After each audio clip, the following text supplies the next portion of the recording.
नमस्कार आप सबको। मैं मीनू आप सबका स्वागत करती हूँ मेरे एज डिवाइन चैनल में।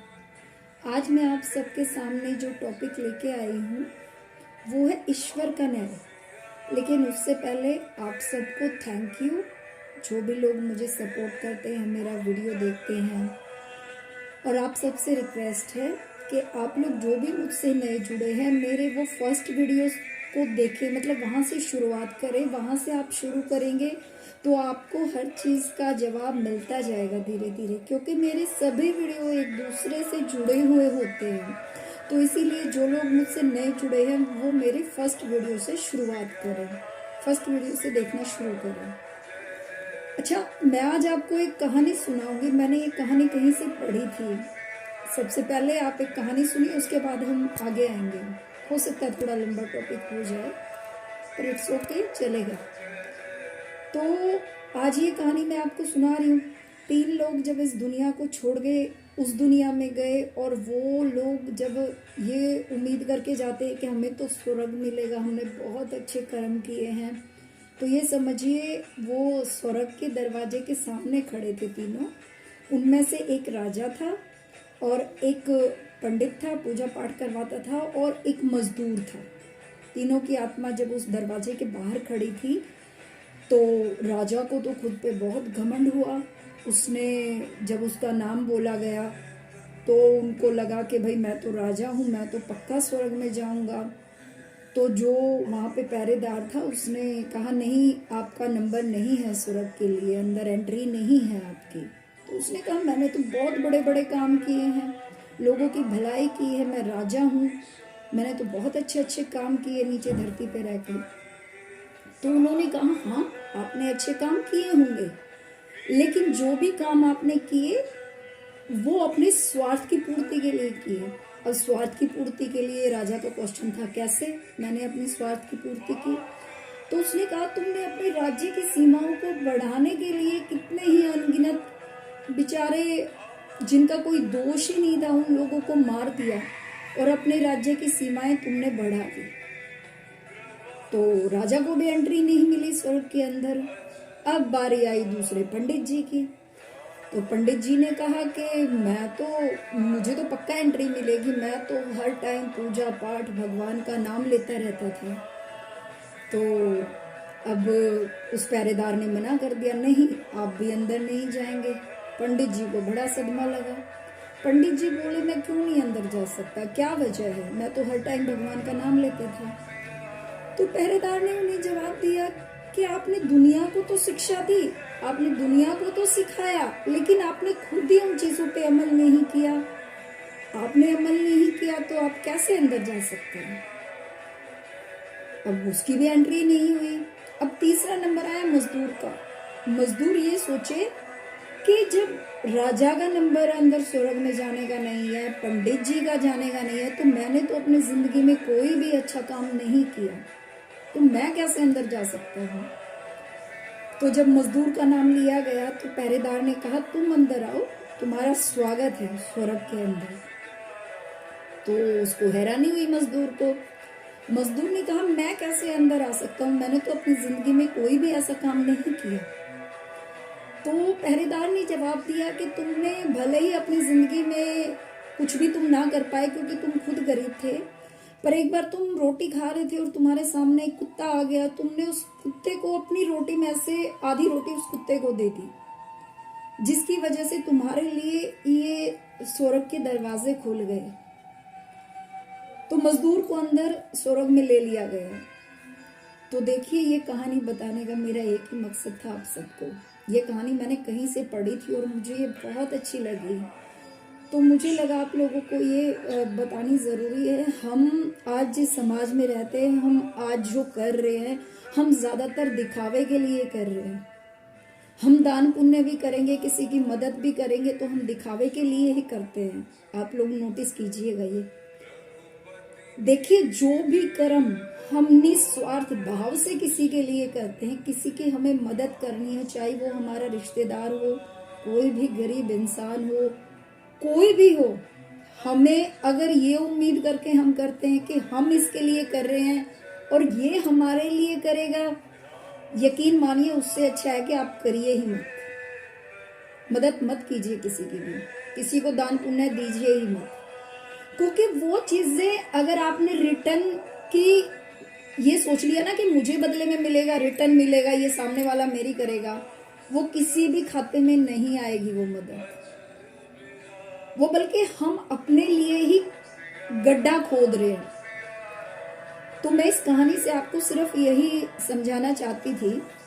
अब आइए वापस हम अपनी उसी बुक पे आएंगे, जो विस्पी और ऋतु की बुक जो हम बता रहे हैं, जीवात्मा जगत के नियम। तो आज उन दोनों लड़कों ने बताया है कि ईश्वर का न्याय कैसे होता है। तो उनका कहना है कि जो सर्वशक्तिमान ईश्वर है वो दया, प्रेम और न्याय की सागर है। वो किसी के साथ भी कभी अन्याय करते ही नहीं है। और हम लोग, बहुत से लोग ये सोचते हैं कि ईश्वर उनके साथ न्याय नहीं करते। देखिए कई बार क्या होता है, लाइफ में कुछ ऐसी बहुत सी दिक्कतें हमारे सामने आती है और हम सोचते हैं भगवान हमसे कौन से जन्मों का बदला ले रहे हैं। हम भगवान को ही अक्सर कोसते हैं। आप लोग देखिएगा, बुरी सिचुएशन के लिए भगवान को ही जिम्मेदार हम ठहरा देते हैं। तो उन लड़कों ने कहा ऐसा सोचने का कारण यह है कि हम वास्तविकता में जानते ही नहीं हैं कि सही क्या है और गलत क्या है, और हम सच में नहीं जानते। लोगों द्वारा ईश्वर को अन्याय मानने का असली कारण क्या है, हमने कभी ये सोचा ही नहीं। तो अब ये लड़के फिर से एक आत्मा की कहानी बताते हैं। उन्होंने इस आत्मा का नाम दिया गया है सुरेश। यहाँ पे ये सुरेश है, सुरेश की कहानी उन लोगों ने बताई है। तो उन्होंने कहा कि सुरेश धरती पर बहुत ही फेमस, मतलब लोकप्रिय और विख्यात था। उसने बहुत से दान पुण्य के काम भी किए थे। हजारों रुपए का उसने दान भी दिया था। उसने लोगों को रोजगार भी दिए, जरूरतमंदों को भोजन, कपड़े और घर भी दिए। और उसके इन्हीं कार्य जो उसने ये धरती पे रह के जो काम किए ना, तो वो निश्चित था कि उसे ऊपर जब वो इस दुनिया से जाएगा तो ऊंचे लोकों में उसको स्थान मिलेगा। और हम अक्सर यही तो सोचते हैं इस धरती पे। लेकिन जब उसकी मृत्यु हुई ना, तो उसे ये लगा कि मतलब कि जब यहाँ पे हम लोग एक चीज और देखते हैं, जब भी कोई फेमस आदमी मरता है जिसने बहुत बड़े दान पुण्य वगैरह किए होते हैं, हम लोग यहाँ धरती पे देखते हैं ना कि उनकी अंतिम यात्रा जब निकलती है, बहुत भव्य स्वागत होता है उनका, बहुत से मतलब के फूल, मालाएं, आप सब देखते होंगे आपके आसपास ये सब होता होगा। एक नॉर्मल आदमी की बजाय फेमस आदमी जब इस दुनिया से जाता है, उसका बहुत भव्य समारोह होता है जब वो उनकी लास्ट टाइम उनको अंतिम विदाई दी जाती है। तो यहाँ ये सुरेश के साथ भी यही हो रहा था, भव्य समारोह हो रहा था उसकी अंत्येष्टि में। तो हर कोई लोग यहाँ पे यही कह रहे थे कि वो बहुत बड़ी पुण्य आत्मा था। तो हम अक्सर यही तो कहते हैं जब कोई चला जाता है, चाहे कितने भी उसने पाप क्यों ना किए हो।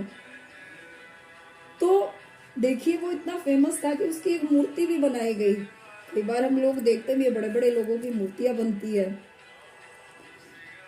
क्योंकि उसने बहुत से यहाँ पे सहयोग किया था बहुत से लोगों का। लेकिन जब वो आत्मलोक में पहुंचता है, वो उसने खुद को नीचे के लोकों में पाया।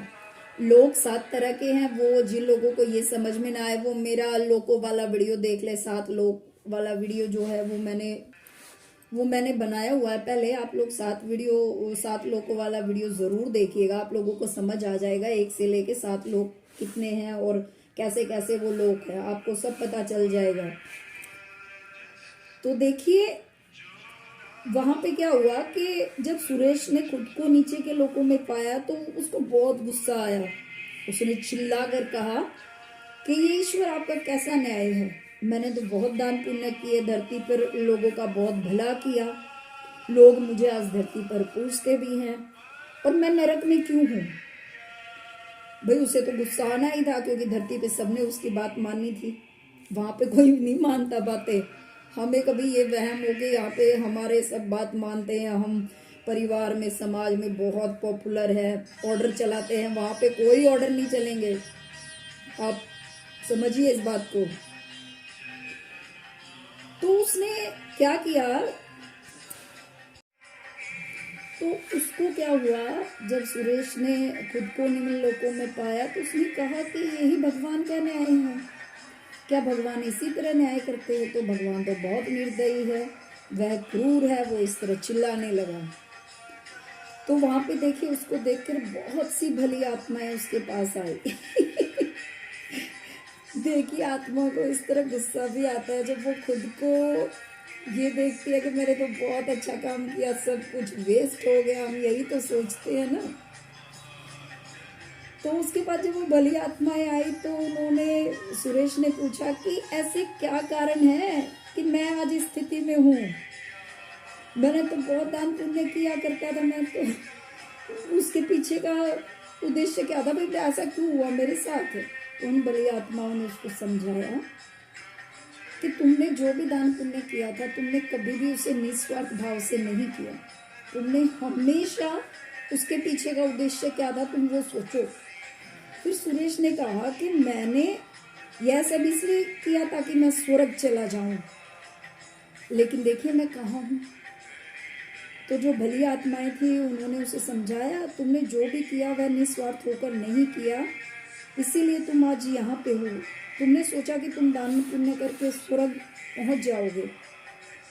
तो सुरेश ने कहा कि यह सच है, लेकिन क्या हमारे धर्म गुरु या हमें जो भी आज तक धर्म में सिखाया गया, देखिए मैं यहाँ पे किसी का नाम नहीं लूँगी, क्योंकि अगर मैं यहाँ पे नाम लूँगी तो बहुत कंट्रोवर्सी भी हो सकती है और बहुत लोगों को बुरा भी लगेगा।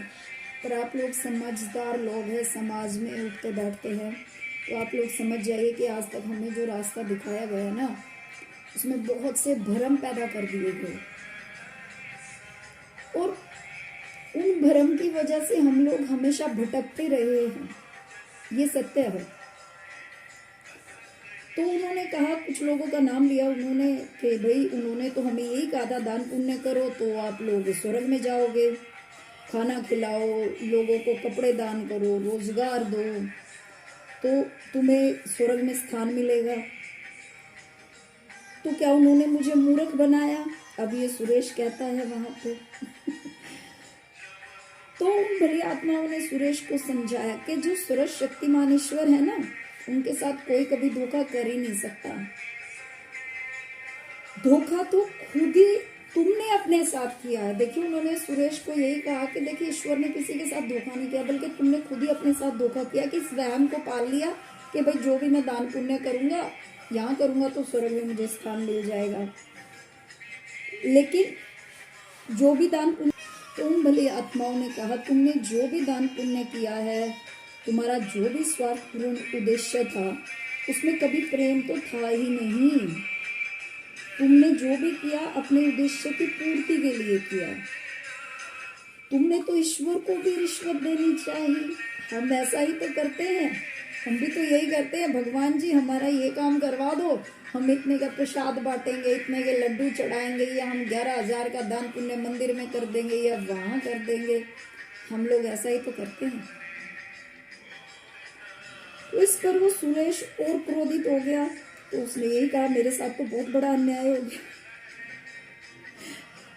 तो देखिए, यहाँ पर वो मानने को ही तैयार नहीं। वो एक ही बात कह रहा है कि मैं तो स्वर्ग के लायक हूँ, क्योंकि मैंने पाप कभी किया ही नहीं। जो भी मैंने किया वो इसीलिए तो किया कि मैं स्वर्ग का आनंद ले सकूं। सारे अच्छे काम इसीलिए किए। इसके बदले में ईश्वर ने मुझे धोखा दिया। मैं यहाँ नरक में नहीं रह सकता।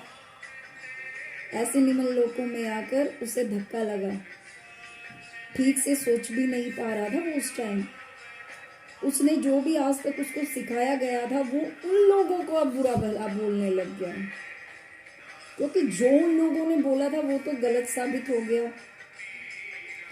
जो भी पाप उसने किए थे, वो तो हजारों का दान पुण्य करके भी, स्वार्थपूर्ण उद्देश्य रख के भी उसे धोखा ही मिला।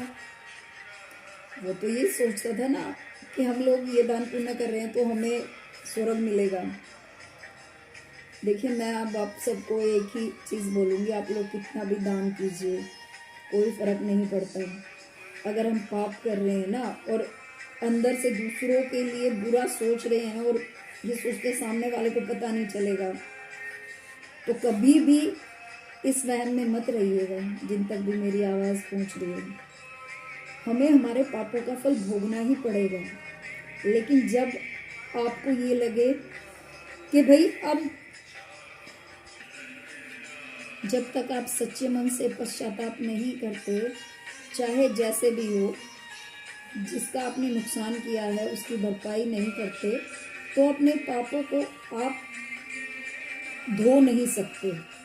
इस तरह आप देखते हैं कि बहुत से लोगों की ये गलत धारणा है कि वो स्वार्थपूर्ण उद्देश्य लेकर अच्छे काम करते हैं, तो मैं स्वर्ग जाना तो दूर, वो स्वर्ग के दरवाजे तक भी नहीं पहुंच पाते। आपने ये अपने मन में स्वीकार कर लेना चाहिए। देखिए, हम लोग ऐसा ही तो करते हैं।